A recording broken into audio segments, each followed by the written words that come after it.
All right, U.S. history students. Today we have the topic of Native American resistance. All right, so for the past, month and change, we've been talking about this era of manifest destiny, Anglo American westward expansion. But today I'm going to give you a very different story. I'm going to give you a little bit of the Native American perspective to this story of manifest destiny, westward expansion, and kind of what they're thinking during this time period, and then eventually some of the resistance that some Native Americans put up against the federal government in order to fight this incursion of westward expansion. And to do that today, I'm going to show you a series of photographs.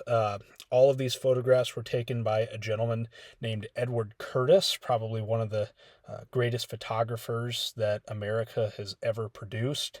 And I'll let you in on a little secret to these photographs at the end of the lecture. But today we're talking about the era of Native American resistance. Kind of hard to put a bookend, start hard start date and end date on that. But for our purposes today, we're going to be talking the era of about a 40-year time span, 1850 to 1890. So here are your objectives for today. Hopefully, by the end of this lecture, you will understand how Native Americans resisted westward expansion, and you will also understand and be able to explain the causes of conflicts between Native Americans and the federal government on the Great Plains. So to start off this lecture, I just wanted to kind of set the mood with this quote. I think it really kind of sets the mood for this entire lecture, right? And this entire era of Native American resistance. It's a quote from who we would uh, know as Sitting Bull. His Lakota name was Tatanka Ayatanka, roughly translating into Sitting Bull in English. And he said this at the Powder River Council of 1877. They claim this mother of ours, the earth, for their own and fence their neighbors away. They deface her with the buildings in their refuse. They threaten to take the land away from us. My brothers, shall we submit, or shall we say to them, first kill me before you take possession of my fatherland? So this really embodies that spirit of Native American resistance that we'll be talking about today. And to do that, I'm going to be talking about four different tribes in particular. The Lakota resistance story is probably the most well known, at least in our area of the country. And I'd probably venture to say around the United States as well, right? This is the story of Sitting Bull, the story of Crazy Horse, and we'll talk a little bit more about that here in a bit. But I've put this map here on the screens just to get you a rough kind of estimate of where Lakota ancestral homelands would be located, right? We're talking about kind of western Nebraska, South Dakota, North Dakota, lower Montana, uh, dipping into Wyoming as well, maybe even into kind of northeastern Colorado. That's kind of your traditional Lakota ancestral territory. But that's not the only story of Native American resistance. The Nez Perce story is one of the great uh, stories of Native American resistance to Anglo-American westward expansion and federal government policy. Nez Perce ancestral homelands located around uh, northeastern Oregon, southeastern Washington, central Idaho area. They would sometimes dip into western Montana as well. We have the Comanche, the Lords of the Southern Plains, as they were called. Comanche homelands centered around western and central Texas, sometimes dipping into the lower part of Colorado, up into Oklahoma, and into southwestern Kansas as well, sometimes reaching as far west as New Mexico. And then finally, we have the Apache ancestral homelands located around Arizona and New Mexico, and also dipping into northern Mexico as well. So these are the four tribes that put up some of the greatest resistance against the U.S. government that we'll be talking about today. Let's talk a little bit about Native American lifeways in general. All four of these tribes that I just mentioned all had a great horse culture. The horse, not indigenous to North America, at least in the way that we know it here today. Horses, as we know today, arrived in the Americas via the Spanish in the 16th century, around 1519, 1521. Prior to that, Native Americans here in what we now know as the United States, not big on horse culture. But after the introduction of the horse to Native American societies via the Spanish, some of these tribes were able to adapt and utilize the horse in a variety of ways. And usually those tribes that were able to kind of harness the power of the horse, figure out how to utilize the horse to gain more territory or engage in more complex warfare. They were the ones who really, really expanded that territory. And so, the Lakota and the Nez Perce and the Comanche and the Apache, they all became extremely skilled at utilizing the horse to their society's benefit, right? Utilized horses to gain more territory, engage in more complex and skilled warfare. And finally, they were able to use the horse to hunt the bison herds, the great bison herds that roamed the Great Plains many, many centuries ago. And that kind of leads us into this topic here, right? The bison. All four of these tribes utilized every single part of the bison, and all for various purposes, right? Obviously, the meat they would eat and utilize as nourishment, but many different parts of the bison also played important roles in cultural and religious ceremonies that these different tribes had. The bison and the utilization of the horse and becoming these great horse cultures really enabled these tribes' semi-nomadic way of life, right? They would follow around the bison herds, particularly in the summertime, kind of stock up on bison meat and all of the different components of the bison. And then in the winter, they would kind of hunker down in one place, one or two places. And so this bison really enabled the Plains tribe's semi-nomadic way of life, following these big herds. And again, you can't follow around these big bison herds without the horse either. So the horse and the bison kind of go hand in hand with Native Americans' Plains culture.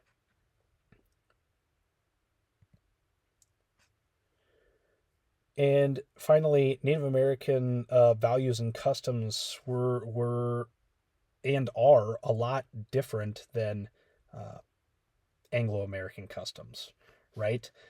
They didn't value profit or have conceptions of personal property or land ownership like many Anglo-Americans do.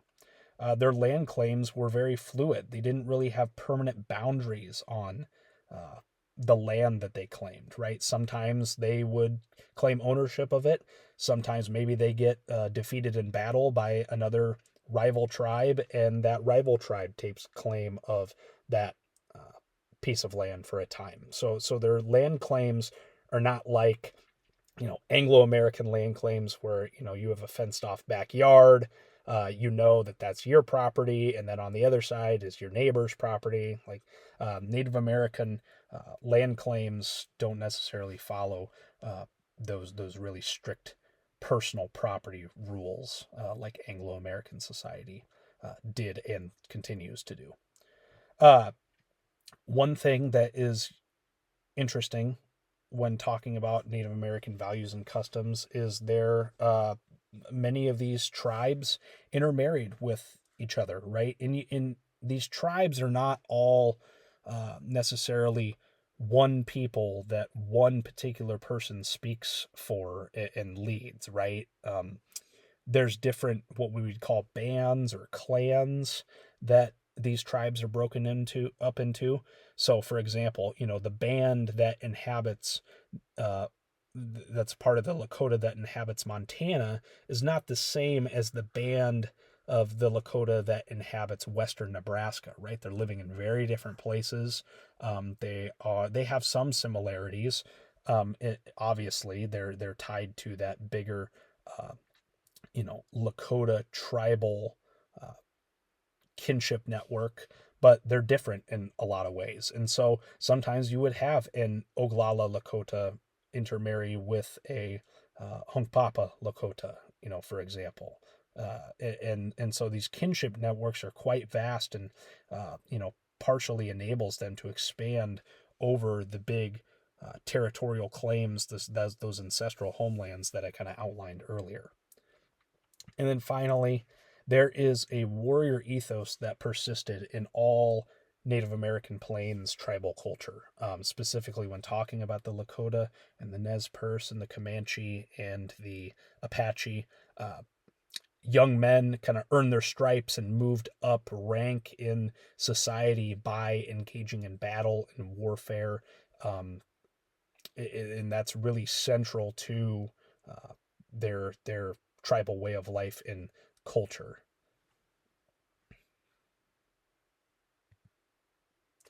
So let's talk about the roots of the conflict.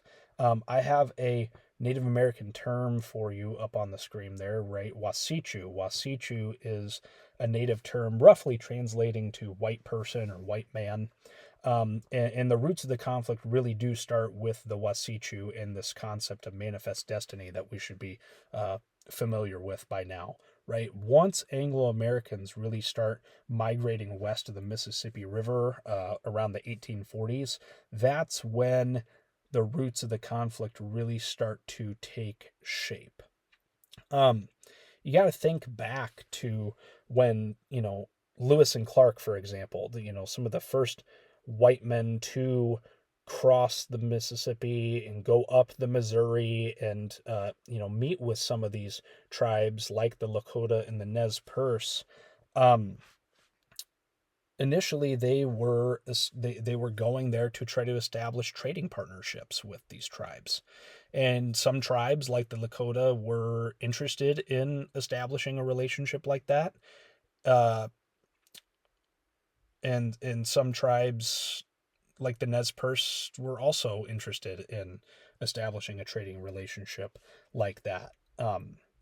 But once Anglo Americans start migrating west of the Mississippi River and formally settling in traditional ancestral homelands of tribes like the Lakota, Nez Perce, Comanche, and Apache, that's when problems are going to start to arise, right? The relationship becomes more complex. Now it's not just a trading relationship, it's a relationship where these Anglo Americans are living and settling down on their ancestral homelands, and in that they're going to come in contact with each other on a daily basis now. And so that relationship, like any relationship with people who live in close quarters, is going to kind of ebb and flow. It's going to have its highs and its lows, and it's going to become more and more complex as time goes on. If you really want the big root of the conflict, this is definitely one of them, at least in my opinion. These treaties and land purchases that the federal government starts brokering with Native Americans. Initially, when the federal government was signing treaties with Native American tribes, it was in order to secure passageway for Anglo Americans moving westward. They were, brokered as an attempt to avoid conflict between Native Americans and Anglo Americans, and we'll talk about that a little bit later here. But just kind of know that these treaties will get signed, by the federal government and Native Americans. They will get broken, they will get reworked and renegotiated, they will get rebroken, and it's just kind of a perpetual cycle that continues on and on uh, as time goes on between Anglo Americans and Native Americans. Particularly in the 1860s, when the federal government started to give away land, give money to the Union Pacific and the Central Pacific Railroads to create the Transcontinental Railroad across much of the West. That pushed a lot of Native Americans off of ancestral homelands, and so that became a really big point of contention between Native Americans and Anglo Americans as well. We'll talk more about these treaties here in just a bit. And finally, like the cultural differences between Anglo Americans and Native Americans really can't be overstated. It was extremely fast, right? Anglo Americans also presumed that Native Americans were inferior. They believed that Native culture and lifeways would cease to exist as more white Americans continued to move westward. And that kind of plays into this term that I have up on the screen, known as ethnocentrism. And ethnocentrism can best be defined as when you believe that your own culture is superior to that of another people group or cultural group. And so this ethnocentrism plays a major role in how Anglo Americans view their relationship to Native Americans. They believe that non-Native culture was superior and projected their ideals, their cultural ideals, onto what they believed Native populations should aspire to be like. They didn't necessarily understand their different ways of life and what they found value in, and what their culture found meaning in. And so ethnocentrism really plays a central role, especially when talking about the military conflict between the U.S. Army and these Native Americans who will end up resisting them. Let's talk a little bit about treaties here for a second. I've got some examples of some treaties that involve our Northern Plains tribes, so specifically the Lakota and the Nez Perce. Lakota are going to be the primary tribe that we're talking about when we talk about the Fort Laramie treaties, and then the Nez Perce will be the tribe that we talk about when talking about the Mills Creek Treaty. So let's start with the Fort Laramie Treaty of 1851. More than 10,000 Native Americans across the Great Plains gathered to sign this treaty at Fort Laramie, which is in modern-day Wyoming.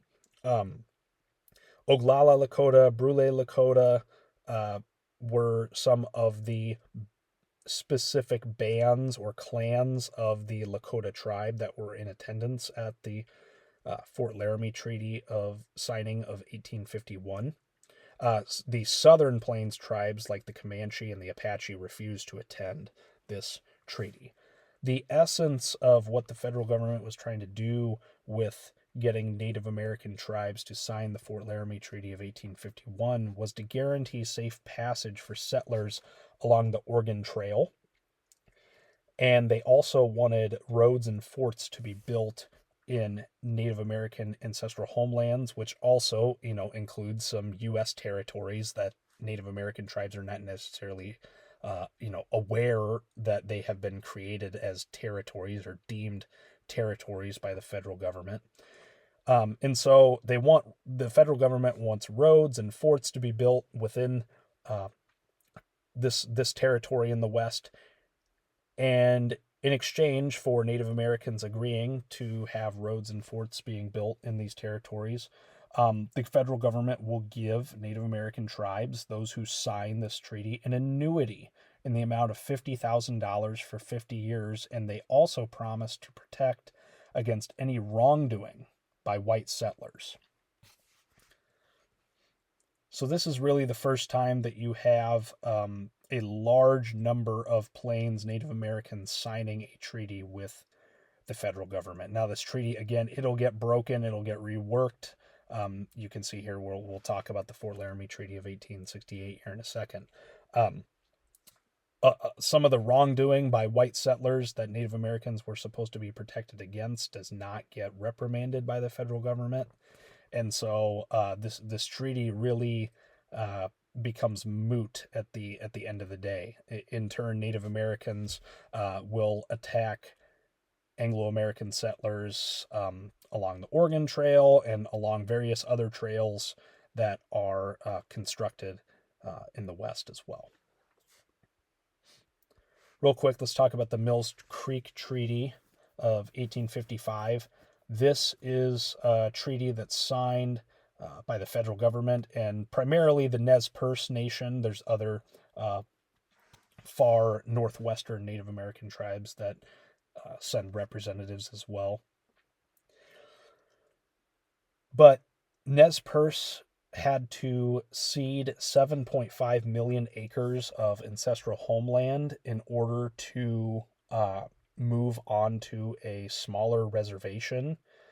The federal government was saying that they were going to include important ancestral and religious sites within the reservation, and that Nez Perce were able to hunt and fish and gather as they had for a long, long time. It was supposed to continue indefinitely, even outside the boundaries of this new reservation. So basically, the federal government was trying to make the Nez Perce live within the confines of this reservation, but they could go and hunt and go about their daily life outside of the reservation for the most part.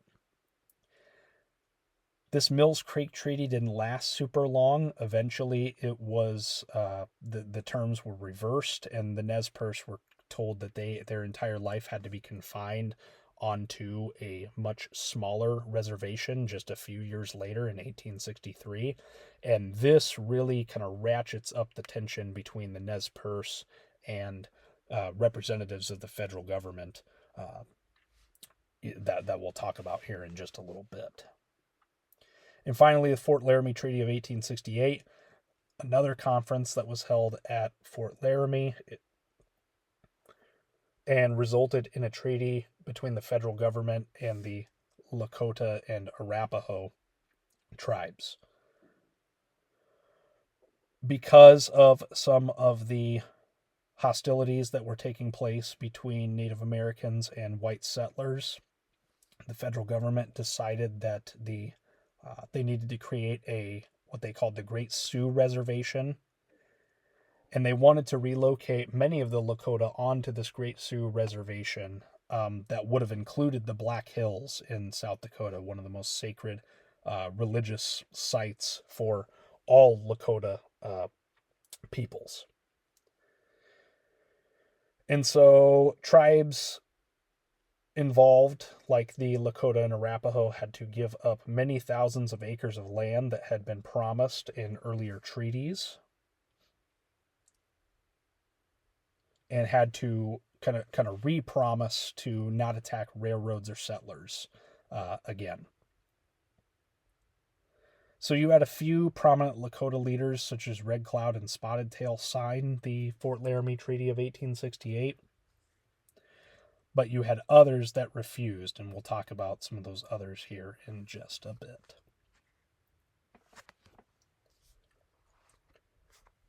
Moving on to some of the Southern Plains tribes. This is one of the main treaties that Southern Plains tribes signs, called the Medicine Lodge Treaty of 1867. This is a treaty signed between the federal government and the Comanche, Kiowa, and Apache nations, aimed at protecting white settlers moving along the Santa Fe Trail, so one of these Anglo-American westward expansion trails, moving more so in a southwesterly direction rather than a northwesterly direction like the Oregon Trail would have. And so Medicine Lodge Treaty defined these, they're trying to push, all of these treaties are trying to push Native American tribes onto reservations, right? These areas that have designated boundaries. Again, this is an Anglo-American conception of how things work, not necessarily a Native American conception of how things work. They're trying to push these Native American tribes to sign these treaties in order to push them onto reservations, um, to, you limit where they can go, right? And so this Medicine Lodge Treaty defines some of these reservation boundaries that the federal government was attempting to create for the Comanche and the Apache nations. And it also outlined the government's obligations to the tribes, right? It also restricted off-reservation bison hunting to land south of the Arkansas River. That was a huge hindrance to the Comanche and the Apache specifically, right? They followed these bison herds very, very religiously, especially in the summer times.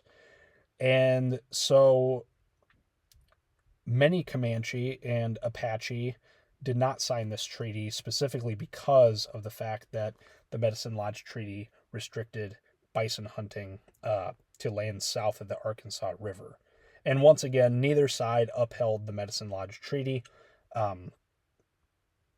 which shouldn't necessarily be a shock to us. We talked about how both sides, broke these treaties and reworked them and broke them again, and that's kind of how treaty making between the federal government and Native American tribes kind of went in this era.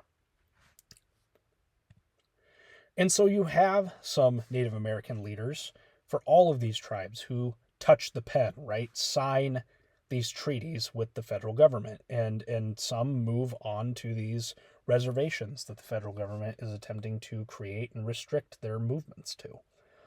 But then you have others that do not sign these treaties.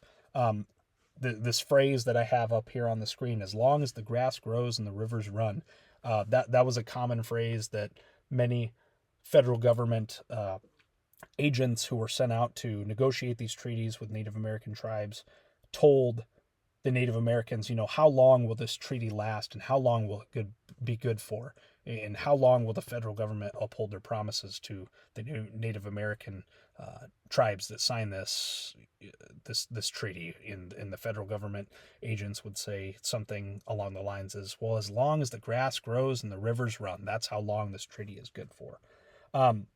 So you had some that's liked the sound of that and signed, and those would be what we call treaty bands. And then you had others that led their bands in a different direction and decided not to sign, and they were going to try to hold on to their traditional ancestral ways of life as best they could, and we would call those non-treaty bands.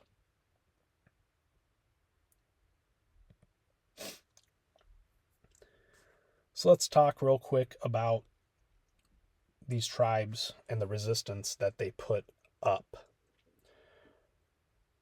The Comanche are kind of first on our list, and they're led by a gentleman known as Quanah Parker. He was the leader of a non-treaty band called the Quahatis.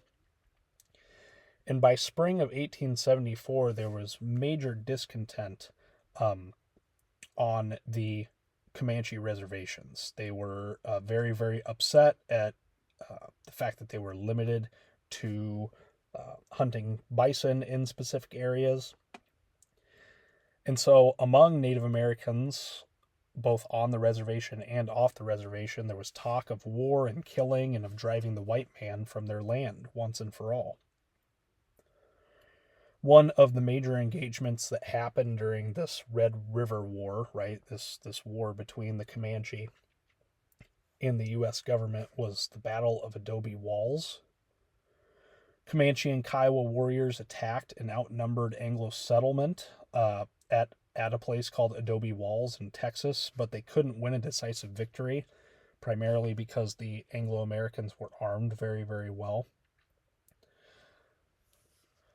And this attack on Adobe Walls by the Comanche and their allies really served as a major catalyst for the U.S. Army to make plans to subdue the Southern Plains tribes once and for all.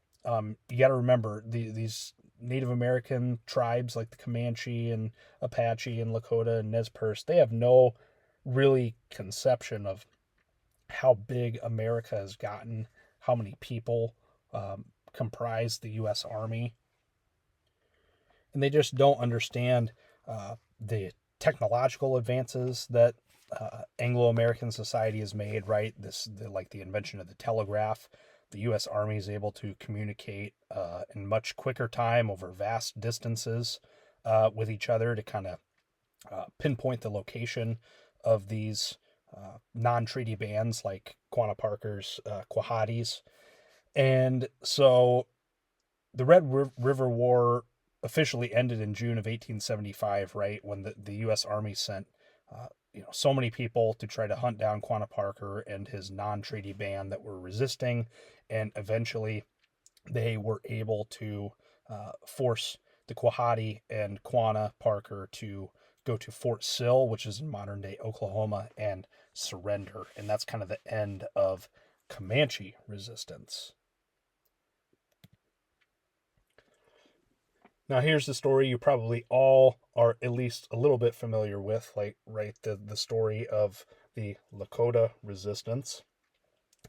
And within this resistance, you have primarily two major leaders. Sitting Bull was a Hunkpapa Lakota who lived up in kind of Montana, North Dakota area of the Lakota ancestral homelands.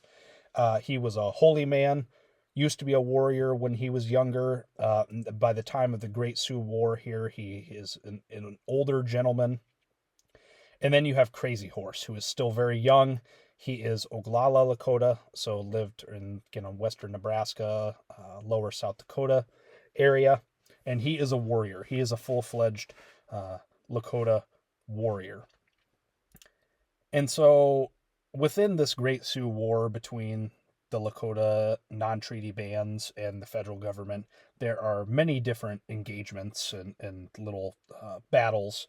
Probably the most notable that you need to know about is the Battle of Little Bighorn. And this takes place up in Montana along the banks of the Little Bighorn River. And it's a major victory for the Lakota and their Cheyenne allies against George Armstrong Custer's 7th U.S. Cavalry. George Custer was sent out to destroy the Lakota and ended up getting destroyed himself, right? He was killed at this engagement at the Little Bighorn. Most of his 7th Cavalry was destroyed as well. And news of this Native American victory at Little Bighorn reached the East Coast on July 4th, 1876, the centennial of the U.S. the signing of the Declaration of Independence, which I think is just extremely fascinating. Just as the Battle of Adobe Walls was the catalyst for the U.S. Army to really go after the Comanche, so too was the Battle of Little Bighorn the U.S. Army's signal to really aggressively pursue the Lakota into surrendering permanently. And again, they just send so many, the U.S. Army and the federal government sends so many officers out to the west to try to pursue the Lakota into surrendering, that they eventually accomplish their mission. Crazy Horse is kind of the first leader to surrender, and he is killed in September of 1877. Sitting Bull was forced to surrender in 1881. He managed to hold out a little bit longer than Crazy Horse did, and was eventually murdered up in North Dakota in December of 1890. And so, with the deaths of Sitting Bull and Crazy Horse, two of the staunchest non-treaty Lakota to exist during this era of Native American resistance, kind of so too did the hopes of resistance by the Lakota peoples die. Nez Perce resistance, led by a gentleman you can see on the left-hand side of your screen, Chief Joseph.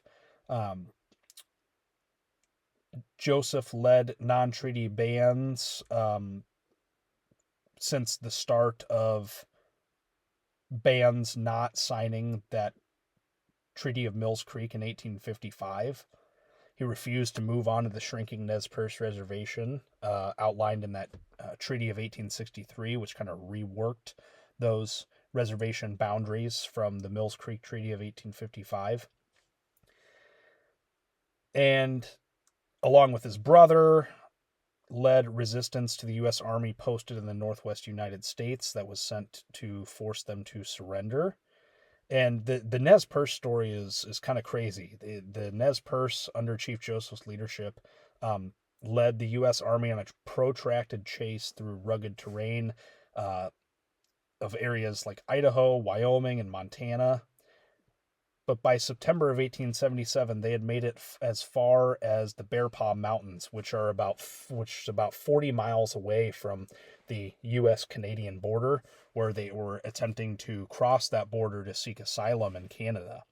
But by October of 1877, they had just lost too much. They had been on the run for so long. They were surrounded by the U.S. Army, and in a final attempt to avoid bloodshed, Chief Joseph agreed to surrender. And so that kind of marked the end of Nez Perce resistance. Finally, we have Geronimo and the Apache Wars and Apache resistance. Geronimo was a prominent Chiricahua Apache leader during the 1870s and 1880s. The discovery of gold in Apache ancestral homelands and the arrival of Anglo-American settlers really increased the pressure on the Apache communities and kind of forced their hand when it came to attempting to resist this incursion into their homeland. And so, in response, the Apaches began conducting raids on settlers, military outposts, and supply trains all throughout the Southwest. And the U.S. military responded in force, leading to a series of battles and skirmishes and sieges. You can see up on the screen, the Apache Wars began long before Geronimo became a leader of the Chiricahua Band of Apache. Even prior to Geronimo, there was a gentleman, an Apache leader called Cochise, who was leading a protracted resistance campaign against the federal government and the U.S. Army as far back as 1850. Geronimo, during the 1870s and 1880s, was a master of utilizing guerrilla tactics. His ability to move swiftly through difficult terrain and evade capture, stage surprise attacks, made him a nearly impossible target for the U.S. Army to capture. And so, as you can see, Apache resistance continued for many, many years. But once again, the story of superior numbers in the U.S. Army and the federal government, right, almost an inordinate amount of resources were able to bring Apache resistance to a halt. They were able to capture Geronimo in 1886 at a place called Skeleton Canyon, Arizona. And so Geronimo's capture and surrender to General Nelson A. Miles of the U.S. Army really put a bookend on this era of Native American resistance.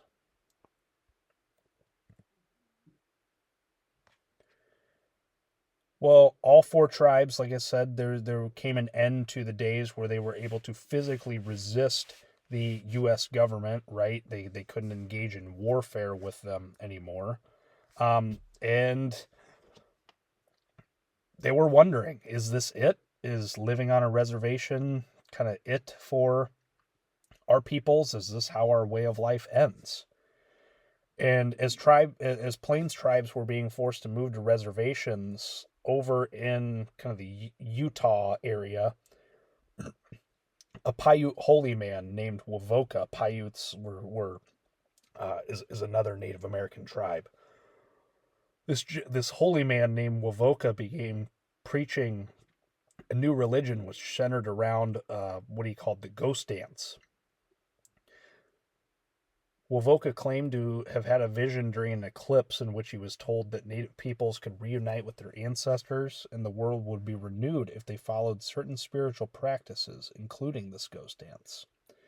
The ghost dance was seen as a way to bring spiritual power and hasten the return of a golden age in which Native Americans would be free from oppression And the movement quickly spread across tribes, including the Lakota. I know that some Nez Perce also engaged in the ghost dance as well. The U.S. government, though, was alarmed at the growing popularity of this ghost dance. They viewed it as a potential form of resistance. They viewed it as potentially drumming up the spirit of resistance again among Native Americans who had moved to the reservation. Um, and they saw it as a major threat to kind of the established hierarchy of power. And because the U.S. government and the U.S. Army saw the ghost dance as a threat and a form of potential resistance, we get what we call the Wounded Knee Massacre. Took place on December 29th of 1890. And what happened at Wounded Knee in modern-day South Dakota, U.S. government was trying to break up a one of these ghost dances, and because they feared an uprising, and they surrounded a group of Lakota at Wounded Knee in South Dakota. And during the standoff, a shot was fired, and the military opened fire on unarmed Lakota, killing an estimated 150 to 300 men, women, and children. It's one of the most brutal massacres in all of American history.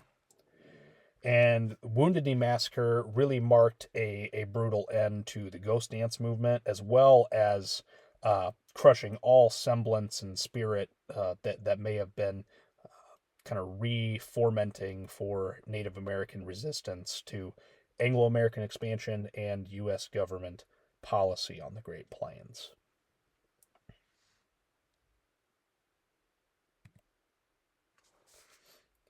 Well, what happens after Wounded Knee? A few years before the Wounded Knee massacre took place, the U.S. government passed what we call the Dawes Act, or the General Allotment Act of 1887. The Dawes Act stated that communal tribal lands, ancestral homelands, were to be broken up into individualized plots or allotments of 160 acres each, which would then be distributed to individual Native American heads of households. Um, the whole reason for this allotment policy was the government hoped that it would encourage Native Americans to adopt agricultural practices and the values of private property, right? Um, really, again, kind of a trying to make Native Americans drop their ancestral traditional ways of life and join the larger, more dominant Anglo American society. Prior to the passage of the Dawes Act, Native American tribes collectively controlled an estimated 138 million acres of land, but by the time the allotment process came to an end in the early 20th century, Native Americans had lost over 2/3 of that 138 million acres of land, much of it being sold to white settlers or being acquired by corporations.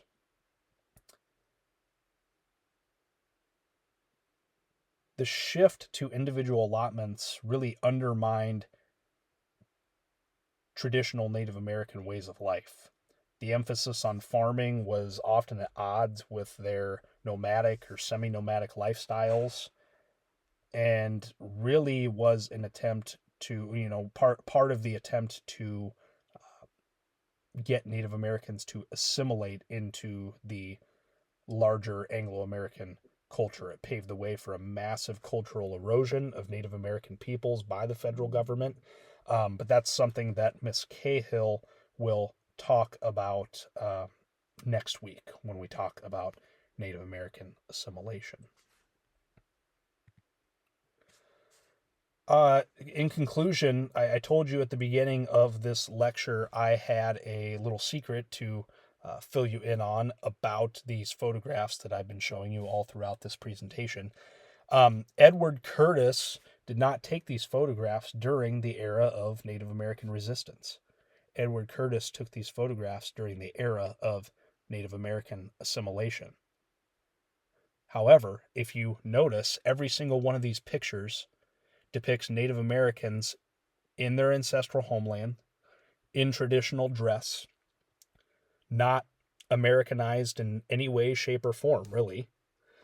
And what I think Curtis's photographs tell us is that even in the attempt by the federal government and Anglo American society to assimilate and acculturate Native Americans, uh, these Native Americans showed extreme resolve and attachment to their traditional culture, right? Even as we talk about next week, this process of Native American assimilation going underway, um, there are going to be Native Americans who hold to these traditional ways of life, to their traditional language, to their traditional life ways and values and customs and culture.